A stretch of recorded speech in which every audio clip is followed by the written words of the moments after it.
Hello guys, I'm Steve. Welcome back to the channel. Welcome back to another video. If it's your first time stopping by the channel, hit that subscribe button. Trust me, you won't regret it. If you're a returning subscriber, as always, guys, welcome back, and I do appreciate the support. Guys, we got some news and a story we've been covering out of Manassas, Virginia. Shout out Manassas, involving this young lady right here who's currently incarcerated, and she's fighting for her freedom and has trial coming up. This is Latoya Crabbe. This is the young lady from Manassas, Virginia, like I said before, that fatally shot her husband, Curtis Crabbe, October 21st of last year, and she's claiming it was self-defense. Now, she's currently locked up. This guy had died, and I covered a few videos on this. I put a GoFundMe up. Her family's appreciative to you guys that did contribute to the GoFundMe. I'll have it in the link in the description box below as well, you know, for her legal fees. And I was a big advocate from the facts that was presented, you know, so far in the media, and from things I've heard from the actual, you know, family members, that I don't think she should be locked up. Any human being has the right to defend themselves and their family members if the time arises. You see it in nature. Bears protect their young, so do other animals. But for some odd reason, everything's technical when it comes to the human species. The reason why I'm bringing this story up today, in addition to me announcement that I'm going to be going to the trial in the first week of March, she went last week and was indicted by a grand jury. I think it was second-degree murder. I'm not sure, but I think it was second-degree murder, if I recall. And she wished for a speedy trial, and they said it'd be the first week of March coming up. Now, today she was denied bond or bail at a bail hearing today, and this is a little bit about the story and what happened. Take a look at this, and we'll come back and talk about it. Who works as a pharmacist, denied bond today after she was indicted with allegedly murdering her husband, Curtis Crabbe. But Latoya Crabbe's lawyers say she acted in self-defense as she now awaits trial. Fox 5's David Kaplan staying ahead of this story for us. David? Shamari, good evening to you. This shooting happened in late October. Bond has been denied multiple times for Latoya Crabbe, including this morning, just days after she was indicted by a grand jury here in Prince William County. And we know that a early March trial date has been set. Crabbe's mother, Marilyn Martin, tells Fox 5 she does not know exactly what happened in the basement of her home that day where her daughter and her daughter's husband were living, but she is confident that her daughter was protecting herself. For her to do that, her life was on the line. Marilyn Martin spoke with Fox 5 in the Manassas home where this shooting happened October 21st of last year. Her daughter, Latoya Crabbe, and Latoya's husband, Curtis, were raising their 3 kids, the oldest age 5, in this home, and the couple was living in the basement. Martin says her daughter told Curtis she wanted a divorce. Then came an eviction notice giving him 30 days to leave the home. Shortly after that, Curtis Crabbe allegedly sent a text to Latoya saying he will hurt everyone in the house, then set it on fire, adding she would never see their 3 kids again. 12 days after that, while Curtis Crabbe was still staying in the home, but in the process of moving out, gunshots in the basement. Her only intent was to stop the threat. That's her only intent, is to stay alive and stop the threat. Marilyn Martin says prosecutors have argued Latoya Crabbe is a danger to the public, believing there is evidence she reloaded the gun in the process of the shooting. Crabbe's attorney says he has not seen any evidence pointing to that.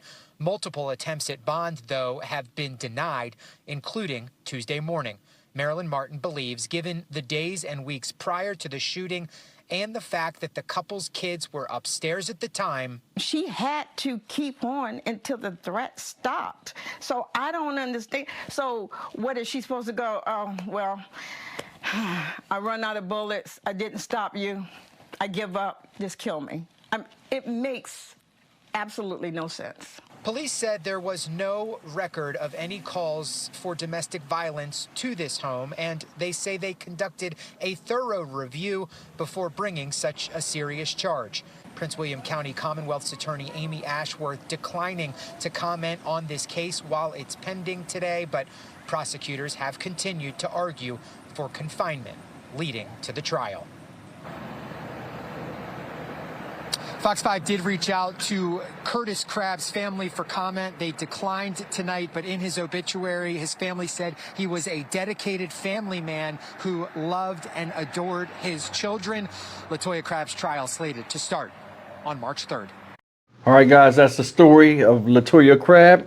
She's still locked up, pending to go to trial, first week of March. And like I said, I'll be down here to give coverage from it. And I've been talking extensively to Miss Marilyn, which is Latoya Crabbe's mother. Shout out Miss Marilyn. She's probably in here tonight. And, you know, she shared a lot of stuff, court documents and stuff with me that I don't feel comfortable sharing. Even though she said I could share them, I don't feel comfortable sharing them because it's a trial coming up. I'm an influencer, I guess, of sorts. And it's no need for me to bring all of that stuff up. You know, in all honesty, when, you know, a verdict is not given yet, you know, especially to a case I'm so close with. But I will say this, man. I stand by what I said, where I say, you know, she has a right to defend herself. She shot this man multiple times in her basement. Now, granted, there was a not a restraining order. There was you know, they were filing for divorce and she wanted a divorce and he still lived there, but they gave him a notice of for him to vacate the premises. He had 30 days to do it. He was still within his 30 days to come and go out of the house.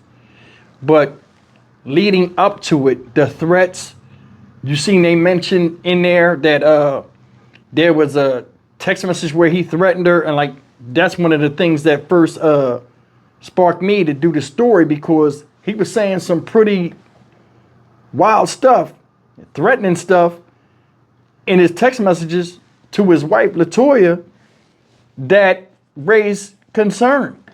And she wound up shooting him in the house, in the basement. But I mean, the text messages are out of this world. In fact, look, there they go right there. He's talking about he'll punch her mom in the face, set the house on fire, all kind of stuff like that. She'll never see the kids again. And why wouldn't that cause concern from somebody that's being threatened? Now, I don't know what happened in the house. I don't know. And she's locked up and is going to trial. But she feels confident. Her family feels confident. A lot is being mentioned, you know, about this guy. You know, in other text messages I've seen that I don't want to put out yet, that, you know, he wasn't how he was portrayed to be by a lot of other people that are talking about him. And don't get me wrong, man. It's two sides to every story. But I mean, come on. He might be a good guy. But you don't know how people are in relationships with somebody they've been around and building a life together. You don't know. But I do know this man is dead.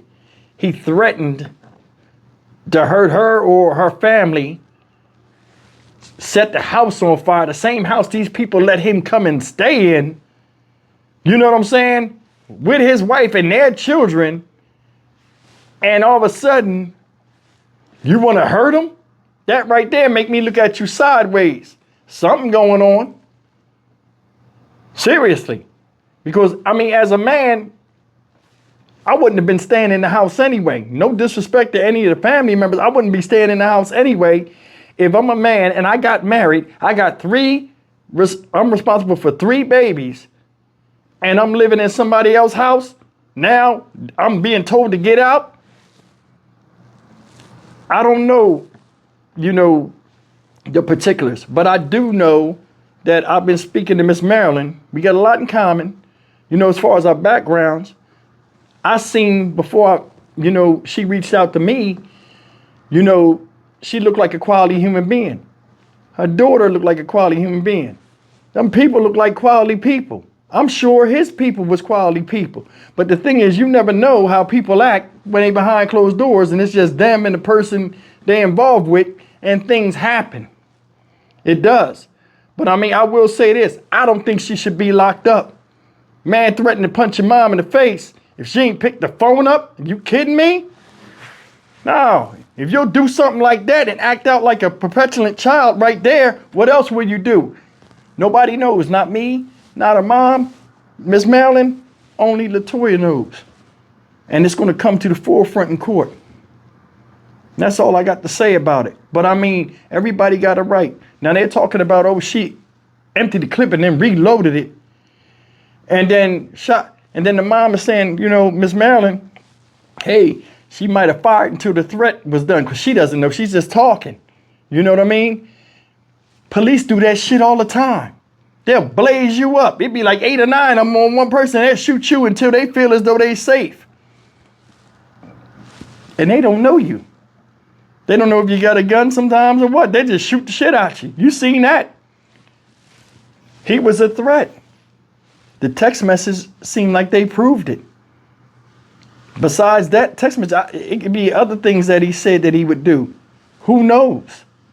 But I mean, a lot of this stuff is found out after she's been incarcerated, you know, and she's in jail awaiting trial. But either way, man, you know, the truth will come to light and hopefully justice will be done the right way. But I mean, I was talking to her mom. I was like, yo, the way this thing is coming out and the way the text message detail a timeline of what happened, they should let her out. And that's real. Everybody got a chance, a right to defend themselves. And that's the thing that's messed up about this country nowadays. Everything is circumstantial when it comes to human beings. It can't just be open and shut. If somebody comes in my house or somebody threatens that they're going to do something to me, and then lo and behold, I got proof that they were saying they would do this and do this, then all of a sudden something happens and the other person's not here to defend themselves. Yeah, I know you can do an investigation and all of that, but I mean, come on. At what point is it where you're like, wait a minute, you have cause and effect in life at any given time. We're where we at this very second because of an act or decision we either did or did not do. Some of it is good and some of it is fatal. Oh yeah, and one more thing. Every time they keep bringing this thing up, they keep saying that the family will not make a comment. That looks bad. Think about that. That looks bad. Their son died or their family member died, and it seems like they're not making no comments to the media after all of that bad stuff was said. It's something to think about. I'll see you in the next video. Take care.